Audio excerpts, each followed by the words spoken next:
Bueno, orain ateri dago, baina euria aritu du, bola gutxi arte, baina egia esan da hori guri berdintzaigu. Ze azkenean guk online bidezko ikastaro bat egingo dugu, eta kasu honetan Moodle ikastaroa. Bueno, abixatu dezadan ez dala izen ofiziala, guk Moodle ikastaroa deitzen diogu, baina berez hauxe da. Moodle bidez egitasmoak garatzeko ikastaroa. Moodle egitasmoak modu laburrean. Ikastaro hortan helburu hoxe da, bai, Moodleen trebatzea, eta bide batez bakoitzak buruan eduki dezakezuen egitasmotxo hori garatzea modu praktikoan, bai, eta martxan jartzea gainera alba da. Orduan horretarako, bueno, denbora asko edukiko dugu hemendik aurrea, eta ez izutu, badakigu ikastaroa urtarriletik aurrera hasiko dela, baina lantxo batzuk jarri dizkizugu dagoeneko zure gunean.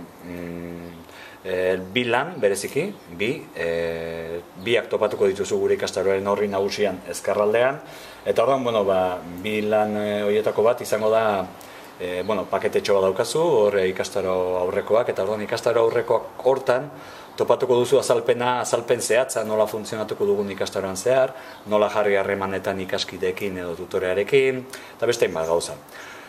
Horiekin lotutako hainbat eginkizun ere proposatuko dizugu, eta holkatzen dizugu guztiak egitea.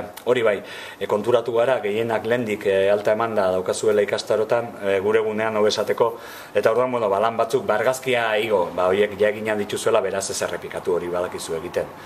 Baina hori bai, estimatuko dugu, zuen buru aurkezten badiezu ikaskidei, eta mezua botatzen baduzue forora horretarako adibidez, baina hortxe dituzu azalpen guztiak.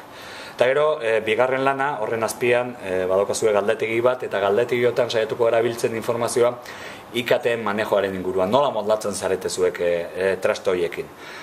Horrek emango digu idea oso garbi bat, nola bideratu ikastaroa hemendik aurrera, ze oso ezberdina da maila bat edo beste aukita, bai? Orduan, importanteak dira bilanak, eta gainea garrantzitsua da, esan bezala, ikastaroa hasi aurretik egitea, horrek errestuko baitigu bai guri, baina baita zuei ere, hortik aurrerakoak.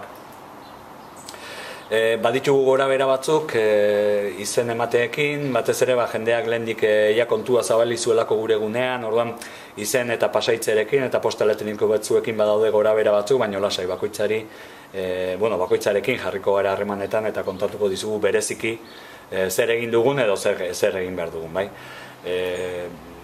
Horrelaxe, ez bagara